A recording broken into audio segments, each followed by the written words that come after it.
Most real estate agents are getting AI completely wrong.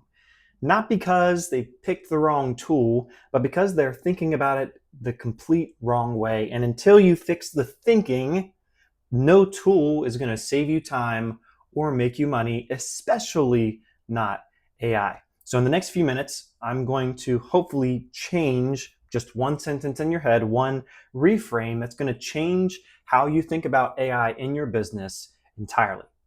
I'm Adam. I'm a real estate agent in Lynchburg, Virginia, and I have been building these systems for myself for a very long time. And I've talked with hundreds, if not thousands, of realtors at this point about how they're using it. And almost the same response comes up every time when I say, "Hey, how are you using AI?"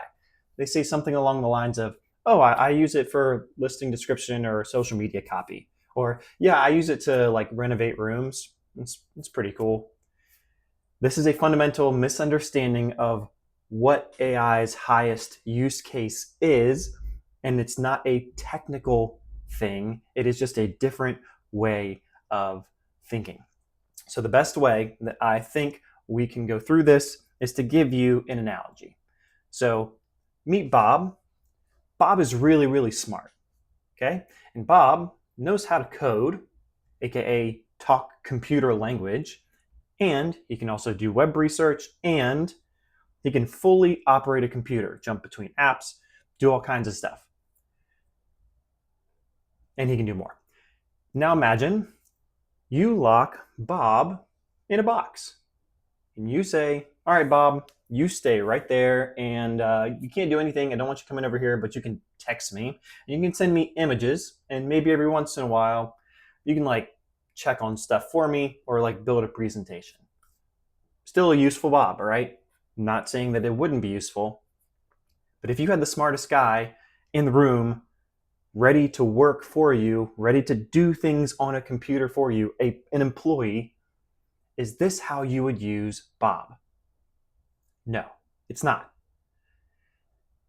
The way you lock Bob in a box is with a chatbot. So Claude, Gemini, ChatGPT, these are all chatbots. All you can do is talk to them, and it's a really smart brain that's stuck in a box. This isn't useful. So, what we need to do is let Bob out of the box. We have to hand Bob a computer and say, "Do stuff." Not just create cool stuff or research and tell me about it, but actually do something about the things I need you to do. This is what we call agentic AI, and this is where the world is moving when it comes to AI. We're moving away from the idea of chatbots and we are moving towards assistants. AI that can actually do stuff, not just talk, which turns us from people using tools into AI managers. The difference between a chatbot and an agent is a chatbot talks and an agent does. So when we talk about what is an AI agent or AI employee, think about it. We'll extend this Bob analogy to hiring a virtual assistant. Maybe we'll call him Bob.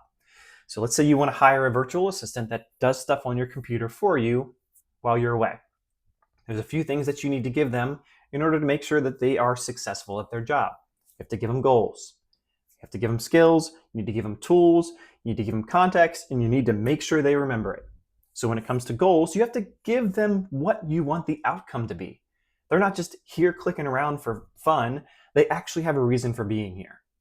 Then, even though they have basic skills, you have to tell them the specific way you like things done.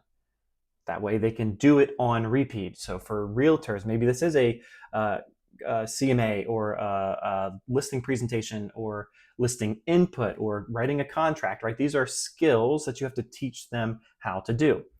Then of course you have to give them tools so that they can actually do it. If you say, "Hey, go write this contract," and they don't have access to DocuSign or your CRM, not going to be very useful.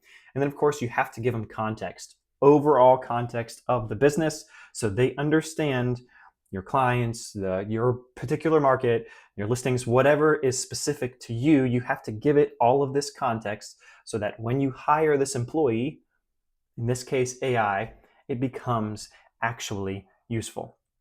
So building an agent, this is where most people get stuck, is they're like, oh, that's too technical, right? I can't do that. I'm not a tech person. Let me show you something. So when we talk about building agents, it's not that complicated. First, let's pull up ChatGPT, because this is probably what most people are used to. Type in, hello, how are you?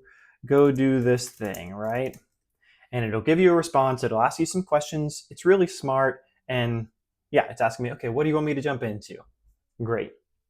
Now let me show you the platform equivalent to ChatGPT under the same umbrella. Ready? Check this out. Does that look familiar? Not that complicated, is it? Same interface. You don't have to learn anything different. You just have to get started. You literally do the same thing. You tell it what you want here, and it can just do more because it's connected.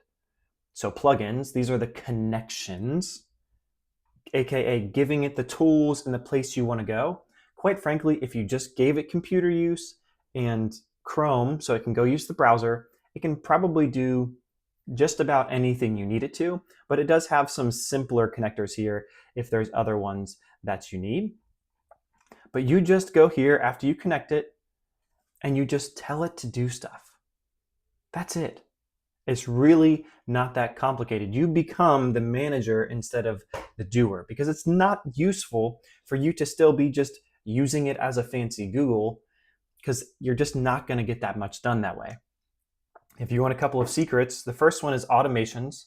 So let's say you want to build a daily brief. So every day it goes to all of these different locations that you touch on the daily basis, and you need it to tell you the most important things for that day.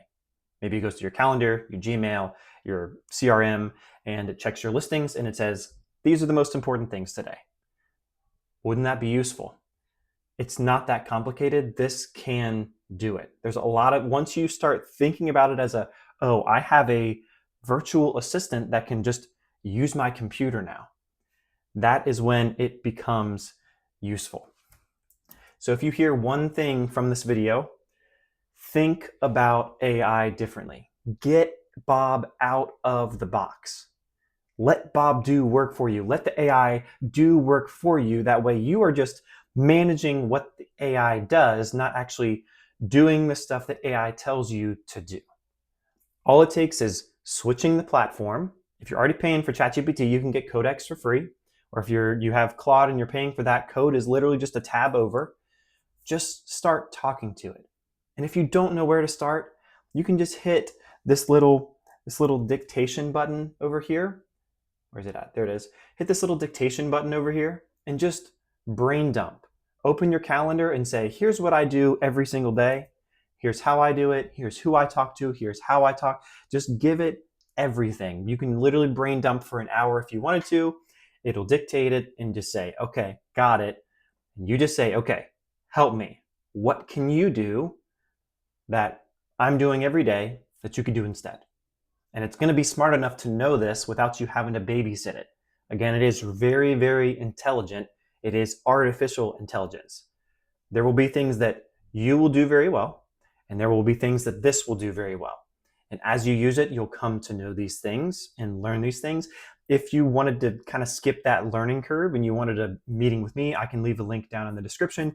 You can book like an hour and a half, 2 hour session with me, and we can talk through what makes sense for your particular business, and if you just wanted me to build these employees for you.